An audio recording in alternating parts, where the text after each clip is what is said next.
Esse daí é quando ele ia fazer entre o mar e o Tendal, né?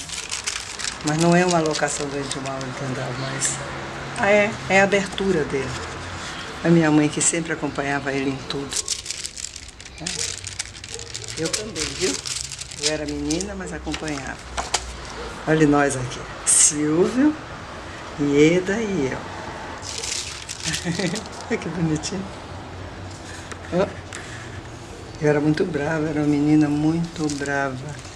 Ah, olha que chique. Agora, assim que os homens iam numa festa, é um pouco diferente de hoje em dia, né? Veja que lindos. Baiano de Tênis é onde aconteciam essas festas. E era no Havaí, festa no Havaí. Todo mundo tinha que ir de branco e colocar esses colares. Papai filmou isso. Olha ele aqui filmando, alguém fotografou ele, olha ele aqui, né? Com a Kodak Special. Ele estava em todas, né? Ele foi um homem muito bonito. Ah, olha aí.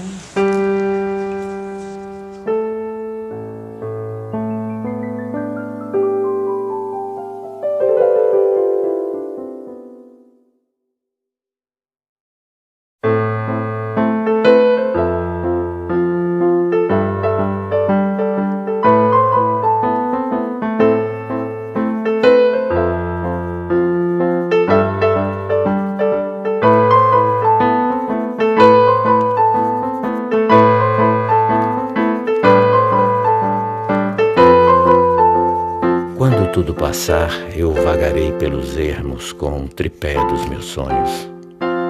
Nas chapadas bravias, nas caatingas floridas, nas praias, nos coqueirais.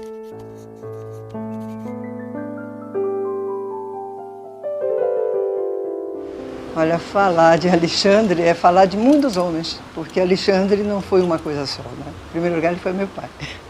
Depois, ele era dentista. Ele escrevia.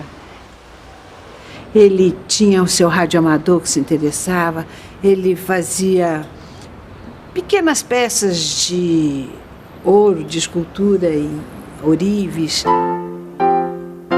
Ele nasce em 1908, ele tem uma vida social bem situada, do ponto de vista da sua classe, quer dizer, ele vem de uma aristocracia interiorana, rural, baiana, por parte de mãe, ele vem de uma ascendência italiana, por parte de pai, se desponta como sendo cineasta, mas ele não foi só isso, quer dizer, a história de Alexandre Robato tem que ser contada a partir de muitas histórias. Então, se me perguntassem naquela ocasião, seu pai é o quê? Meu pai é dentista.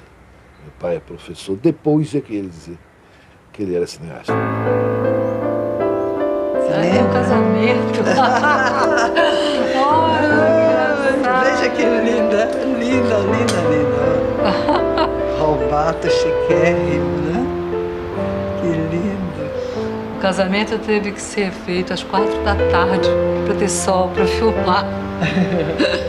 Não é o horário usual, né? De se casar aqui na Bahia. Sou eu aí, sim, senhor. Coisa gozada. Não me lembro disso, meu filho. Vocês têm mais memória aí do que eu.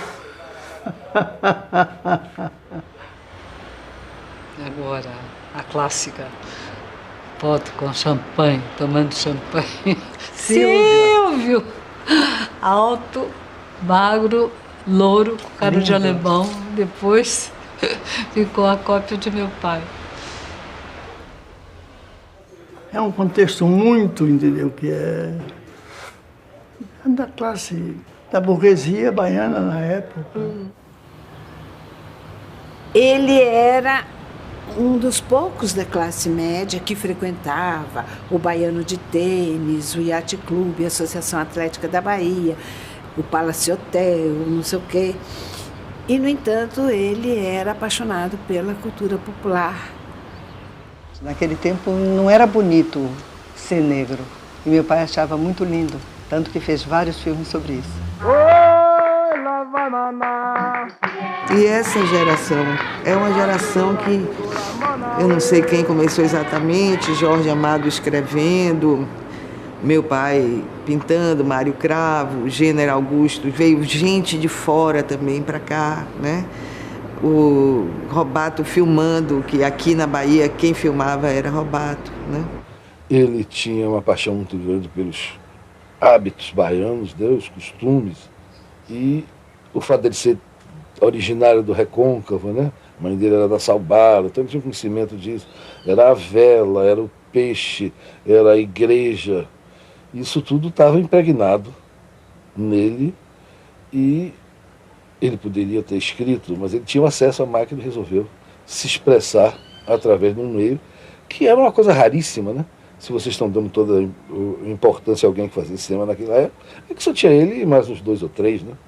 Tipificam o Robato como sendo um cineasta voltado para a cultura negra.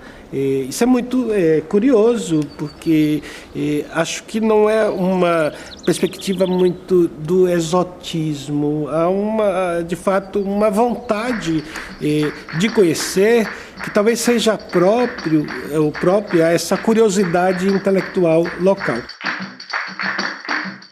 E outra coisa muito importante foi o ambiente que nós tivemos a oportunidade de frequentar desde criança, da turma de arte daqui da Bahia, né? Porque ele era amigo íntimo de Mirabeau Sampaio, do Caribé, do Jorge Amado, Mário Cravo. E ficamos amigos, colegas, boas praças. Começamos a entender os capoeiristas, a puxada do xarel, enfim, a Bahia, da qual nos serviu muito de estímulo e de motivação no nosso trabalho.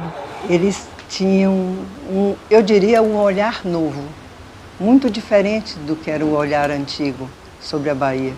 Eu acho que é quando a Bahia começa realmente a olhar para si, é nessa geração, né? Tem até uma piada de Mirabeau Sampaio, né? Assim, eu digo que é uma piada, mas é uma frase de Mirabeau Sampaio, no caso falando sobre meu pai, que diz que ele, Mirabeau, nasceu e se criou na Bahia e pode testemunhar que aqui na Bahia não existia nenhum negro. Negro foi uma coisa que apareceu quando o Caribé veio para cá.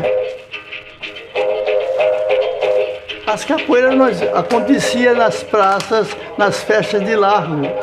Nós é que começamos, eu e Caribé, sistematicamente a ir na Rua Peruais visitar, às quartas e domingos, a capoeira de Mestre Valdemar. Aí que Roberto entra. Então, realmente, capoeira, que naquela época ainda era malquista, não diria perseguida, mas malquista, foi um filme importante do meu pai, feito junto com o Caribé. Então, a música deles, meu pai gravou em discos. Então, a música de samba de roda, né, de candomblé. Então, foi todo um olhar africano. Caribé acompanhou muito meu pai em filmagens. Ele fez storyboards de filmes. Mas Caribé era mais como guia de Robato, não? Robato é que fazia o filme mesmo. Caribé como artista, como guia artístico. O filme é todo desenhado previamente, o que de certa maneira já dá conta de que o esforço do Robato, enquanto artesão, era também muito sofisticado. Quer dizer, não eram filmes aleatórios que alguém ia chegar lá e ligava uma câmera e começava a fazer. Eram filmes que seguiam determinados roteiros, que buscavam determinadas, digamos, formas expressivas para serem filmes. Mestre Bimba, esse era muito amigo nosso. Está aí, Mestre Bimba.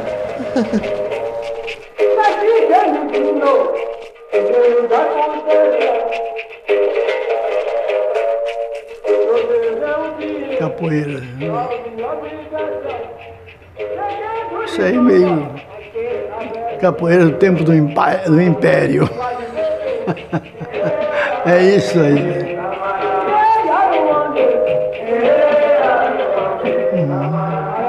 Deixa eu identificar. Traíra é esse. E ele tinha um jogo de capoeira baixo, não fazia saltos. E esse traíra é um cachoeirão.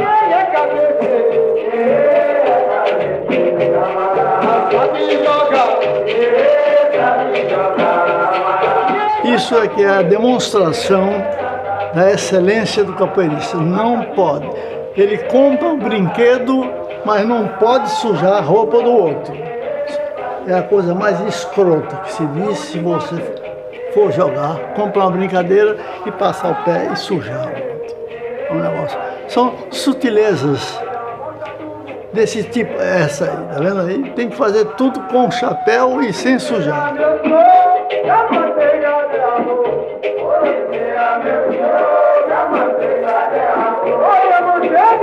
Já é requintado formalmente. Tem cenário branco e preto, com uma imagem elaborada, onde ficavam o coro que cantava, onde ficavam os capoeiristas, a roupa, o figurino. Então, influência direta de Caribé. Vadiação é, digamos assim, que por excelência talvez seja o documento mais importante que se tem sobre a capoeira e sobre a cultura negra baiana.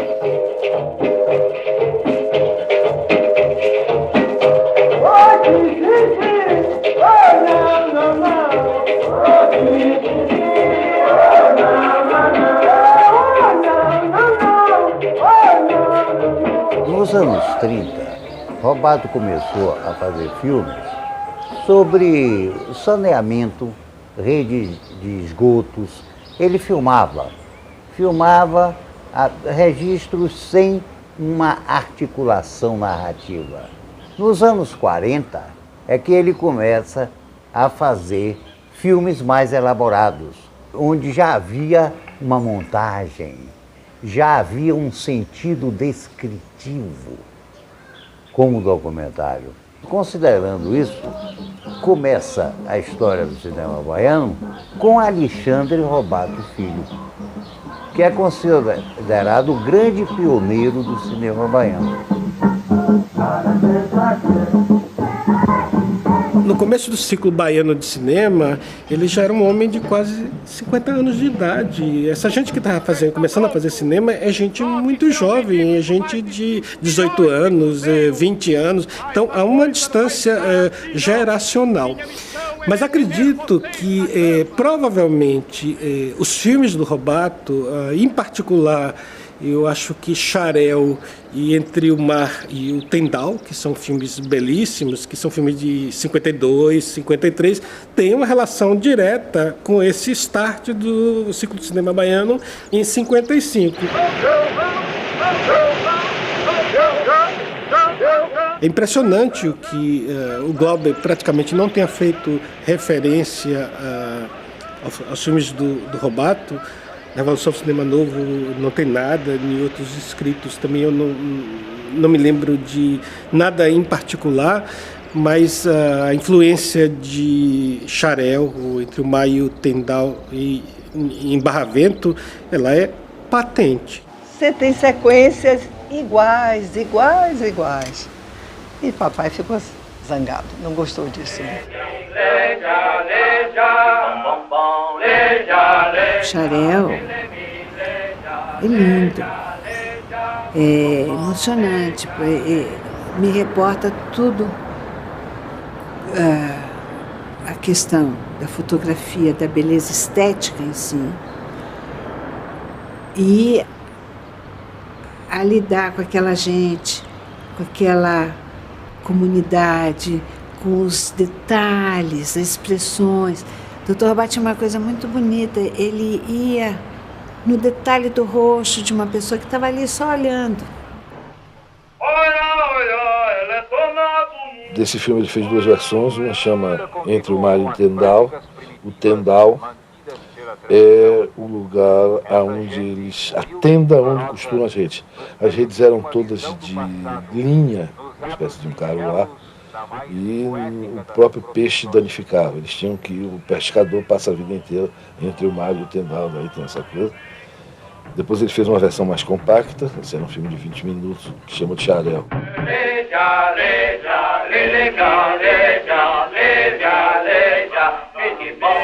Um dos pontos de apoio de meu pai era o cinema educativo, o Instituto do Cinema Educativo do Rio de Janeiro, O presidente era um grande amigo dele, Humberto Mauro. Meu pai ia lá e entregava todo o material a um técnico chamado Manuel.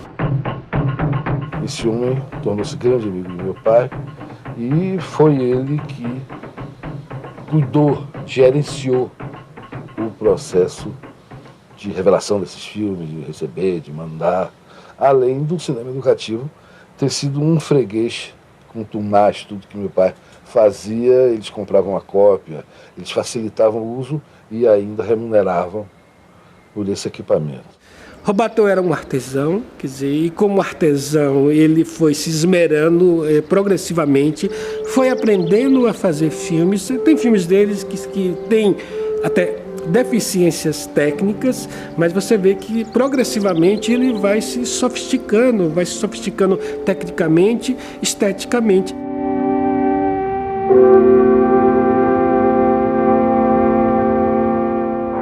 Eu acho que é um conjunto de filmes do Robato que claramente tem relação com esse conceito de filme de cavação. Quer dizer, no fundo, cineastas vendiam a ideia para uma empresa, recebiam, eventualmente, pela quantidade de metros de filme que iam produzir e acabavam, digamos assim, retornando esse produto para a empresa.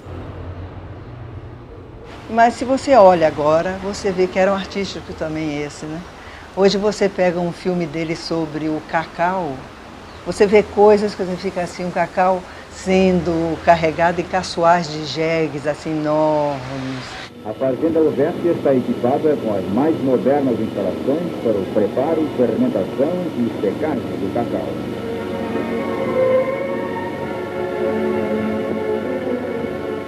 Ele sabia que aquilo valia, né? Ele filmou as boiadas, né? Os vaqueiros todos, né? Quer dizer, ele foi prolongando o olhar dele, saiu um pouco da cidade de Salvador e começou a ir mais para longe, né? Muita coisa sobre pecuária no interior da Bahia, sobre hidroelétricas que ele fez, alguns filmes.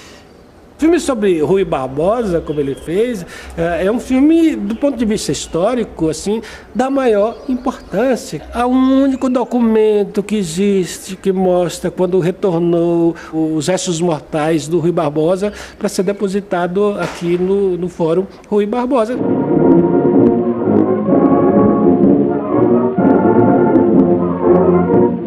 A loira baiana que partiu para a América ao encontro de fama e de fortuna regressa à sua terra natal ao curso de uma carreira relâmpago única em toda a história da cidade. Em 4 meses de uma vida fabulosa... O filme de Marta Rocha é um filme de cavação. É tanto de cavação que eles são obrigados, digamos assim, a fazer uma trajetória saindo do aeroporto para ir até lá no Largo de Roma para visitar a fábrica da Fratelli Vita, que não estava previsto rigorosamente no projeto. Porque a Fratelli Vita é quem pagava o filme. Achei tão surpreendente aquele filme, porque aparece política. Primeiro, a ingenuidade de uma Bahia, que eu não sei o quanto o Dr. Robato tinha uma distância crítica do que ele estava filmando. De uma Bahia de um Brasil. O Brasil se rendeu aos pés de Marta Rocha.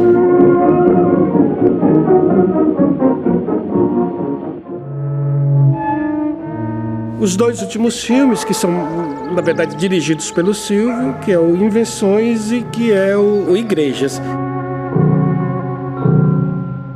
Eu vi o Dr. Robato acompanhando o Silvio, ele respeitava totalmente a direção de Silvio. Ele não contestava, não dava uma de pai, nem de diretor. Ele estava como fotógrafo.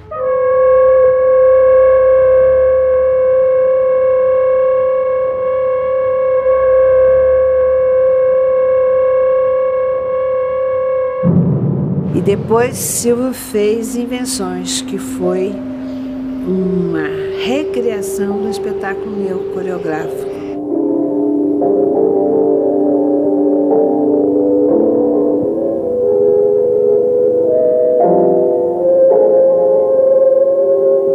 Ele filmava sempre. Eu tenho um filme, deveria ter, mas ele filmou desde que nasci. E é da mesma coisa. Silvio, todo aniversário de família dos meninos, ele filmava. Um casarão enorme, fantástico, 4 andares, que dava para todas as maluquices da família. Cinema, câmara escura, festas, muitas festas. E muita coisa de meu pai se perdeu, porque ele queimou, né? Com medo que explodisse. Porque no cinema educativo, no Rio de Janeiro, teve uma explosão. Então, todo mundo que tinha celulóide em casa ficou achando que ia explodir também. E também era, porque não estava nem com ar-condicionado. Quer dizer, não tinha condições de armazenamento.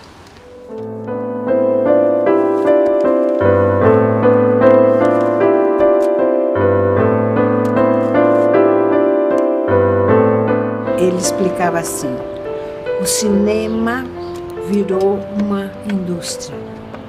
O cinema depende agora de uma produção a nível industrial. E eu vou cair fora porque eu não sou um homem de indústria, não sou um empresário. E quando ele morreu, eu estava em São Paulo, entrei no avião correndo, chorando, chorando, chorando. Na mesma hora, né, a gente partiu para chegar aqui, né? Aí eu me lembrei da frase dele: mesmo a caminho do cemitério, deve-se aproveitar o passeio. E eu comecei a me sentir melhor, você sabe? Eu digo, olha, velho Robato, eu vou aproveitar essa viagem aqui. Essa é apenas mais uma boa razão para se recuperar Robato, quer dizer, para se recuperar esse humor típico, para se recuperar a irreverência, quer dizer, todas as coisas que pontuam a vida dos realizadores, mas que eventualmente a sua obra não revela. A sensação que eu tenho é que o cinema, para Alexandre Robato, era um paraíso em que ele se isolava, de certa forma, ao mesmo tempo que se encontrava dentro da cidade como pioneiro. Eu acho, não sei, que ele gostaria de ter feito um longa-metragem, né? Tanto que ele escreveu Raimunda que Foi, pensando no roteiro. Robato, o seu livro Raimunda que Foi mostra em cada página uma montagem, a bem dizer, cinematográfica. Houve de sua parte a intenção de seguir um roteiro? Eu não sou romancista. No campo da criatividade, eu me projetei como cineasta. O romance é pautado num roteiro que fiz com intenções puramente cinematográficas. Raimunda que Foi seria o testamento cinematográfico de Alexandre Robato. Isso seria o coroamento de sua carreira, porque ele iria unir nesse filme o seu pendor de documentarista com a ficção. E por que não fez o filme? Reconhecimento das limitações impostas pelo sistema, além das minhas próprias, meu amigo. O pioneirismo foi condição cotidiana da árdua tarefa de Robato. Ele, agora, sessentão, em plena juventude intelectual, diante dos leitores de romance em punho, Raimunda que Foi. O cenário é o recôncavo. As figuras foram retiradas da vida. Ao enveredar pelos caminhos da literatura, Robato o faz pleno de experiência humana e cultural. Para seus amigos, uma alegria, mas não uma surpresa. Múltiplo e incansável, Alexandre Robato Filho prossegue seu caminho vitorioso. Jorge Amado. Os pescadores falarão de uma vela deslizando nas noites de banzeiro entre os barcos paralisados. Os homens me sentirão nas sombras projetadas da minha obra. Mas eu permanecerei na beleza irrealizada. Na ação surpreendida, no ritmo pressentido das sequências de todas as fitas que eu não fiz.